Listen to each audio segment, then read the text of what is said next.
Yo, what's up guys? So, nandito tayo ngayon para sa panibagong vlog natin at ito si Kuya Mel, videographer.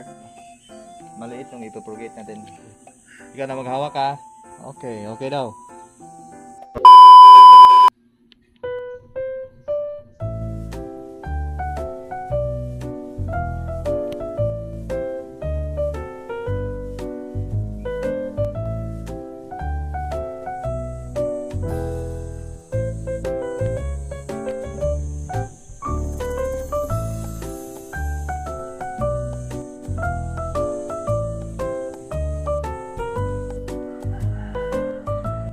Welcome back to another episode of my quarantine voiceover vlog. Today is another propagation video of one of our tiny philodendrons, and I have been open about our willingness to collect even the smallest version of each variety, because why not? It is the journey that makes it joyful. If you are interested, just keep watching and don't forget to subscribe, tap the bell icon so you'll be notified on our upcoming videos.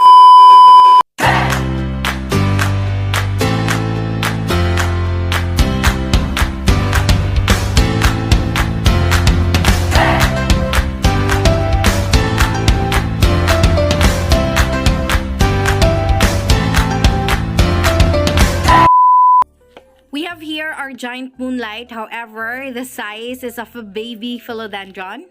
We just got this siguro mga 2 months ago. Thank you to Ma'am Bebeng Bungay for gifting this to us.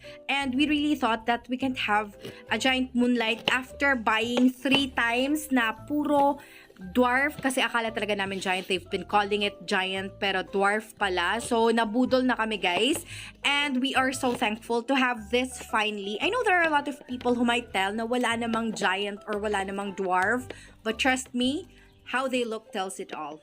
He is currently preparing the potting media, and as you can see, pinino niya talaga yung mga acacia leaves, including the coconut fibers, and even yung mga cocoa cubes, ginawa niyang into cocoa chips na, kasi nga maliit yung ipopropagate natin today. We will be taking out another shoot from this mother plant. Mother plant pala tong giant moonlight na binigay sa amin guys. So we will take out another shoot, kasi nga hindi makakatubo ng maayos itong bigger shoot na meron tayo. Based on experience, if we will let the smaller ones stay, maaapektuhan po talaga yung tubo ng mas malaking shoot. And if we are aiming the bigger shoot to stay as it is, na lumaki talaga ng mabilis, so that is really the best option that we can do. Just a quick disclaimer though, we are using this spoon instead of the shovel kasi nga yung size ng shovel is too big for the pot and we don't want to damage any of the leaves and even the roots. So hindi na po namin personally ginagamit tong kutsara na to, lalo na sa kusina. We do have our shovel ready, it's just that malaki lang talaga siya, so why not make use of this spoon? And then we have this stick guys to check out the roots kasi nga hindi pa nakapop out yung mga roots niya. I do not know if we have filmed about this, but naripat na po namin to upon arriving here, so hindi siya ganun katagal, so hindi pa talaga natin makikita yung mga tiny roots na nagpa-pop out, unlike those big philodendrons that we usually do repot kasi lumalabas na talaga yung mga roots nila even after just a week. Alright guys, here are the roots, and as you can see, sobrang pipino pa talaga nila. So we are really afraid to damage any of them kasi nga makakatulong na sila ng sobra sa pag-recover ng ikakat natin today. So we have to uproot it carefully. As I see what's under the soil, hindi pala talaga siya mother plant. Instead, this is through nodal propagation. So makikita natin na from a single node, merong tumubo na 2 shoot. It's just that nauna tong mas malaki guys, kesa dito sa mas maliit na tumubo. So napansin na lang namin, akala talaga namin bagong dahon niya, pero shoot din pala siya.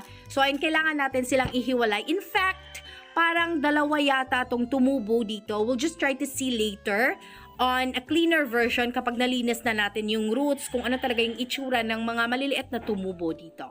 After uprooting guys, we opted to clean the roots so we can see what are the roots na nabibilong dito sa mas malaking shoot, which is klarong-klaro na naunang tumubo, and then what are the roots that will support the smaller one.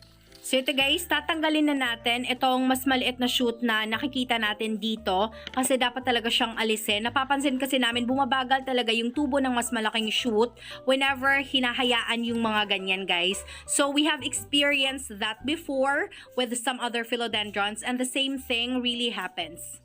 Look at this guys, dalawang shoot pala siya, isang mas malaking dahon at isang mas maliit, but we opted to remove them together kasi nga hindi pa sila makakapag-survive if we decide to separate them from each other.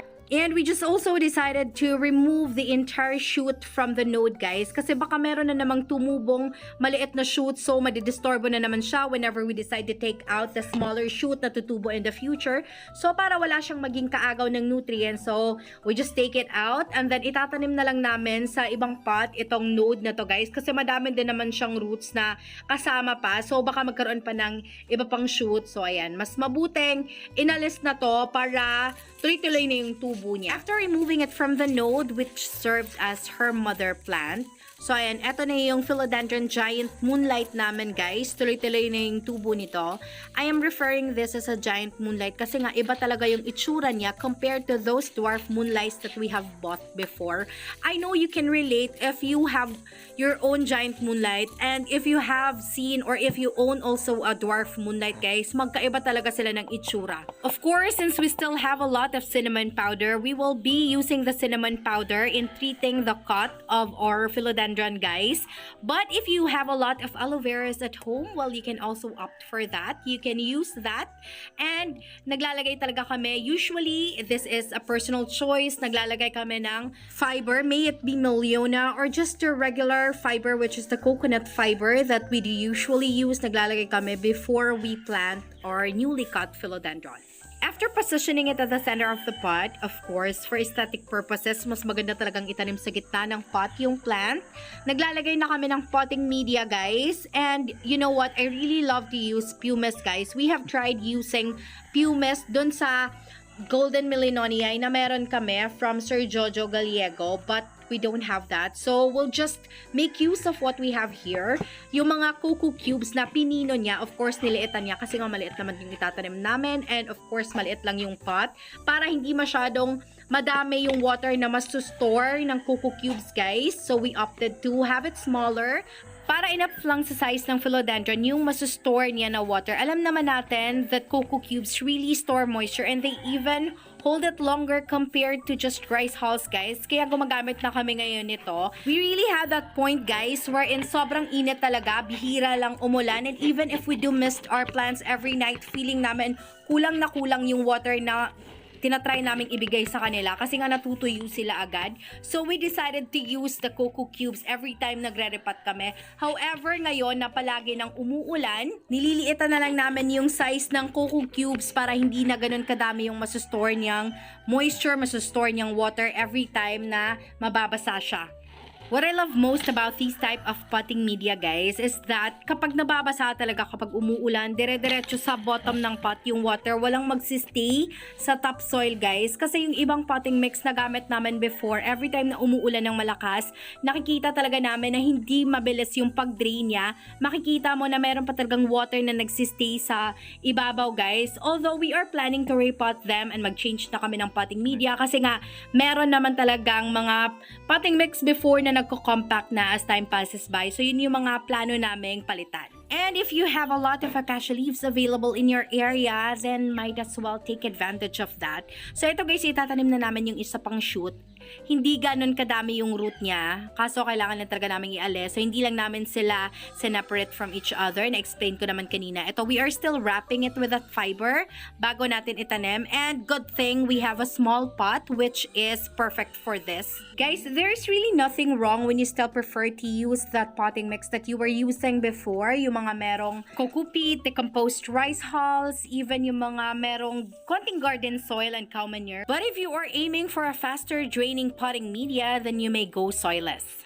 We also have a lot of plants that are scheduled for repotting, lalo na kapag nakabili na kami ng pot. Kasi nga, merong mga plants na hindi na mabilis mag-drain yung soil nila, especially if we have used garden soil kasi nga nagiging compact siya through time.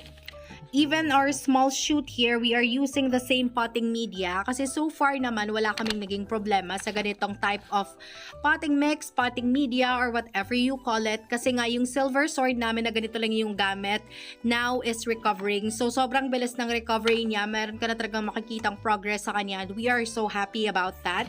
That's why we continue using this. And if you haven't tried, huwag kang matakot na subukan yung mga ganitong type, guys.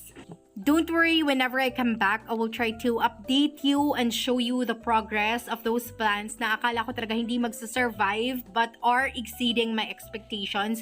Sobrang natutuwa ako every time binabalik tayong ganon. We will not be able to show you the repotting of the node, guys, kasi kailangan pa siyang hanapan ng pot right after filming this one kasi nga hindi naman inaasahan na puputulin din yon pagtapos ng isang shoot. So, these are the shoots, guys, that we have removed. Hindi lang namin siya separate from each other. So, when you look at it, mukha talaga siyang dwarf moonlight. No traces of being a giant. But when you look at the shoot where it came from, so when you look at this one, you'll be able to see na meron talagang giant moonlight apart from those that we know na dwarf ones. And guys, see you in the montage.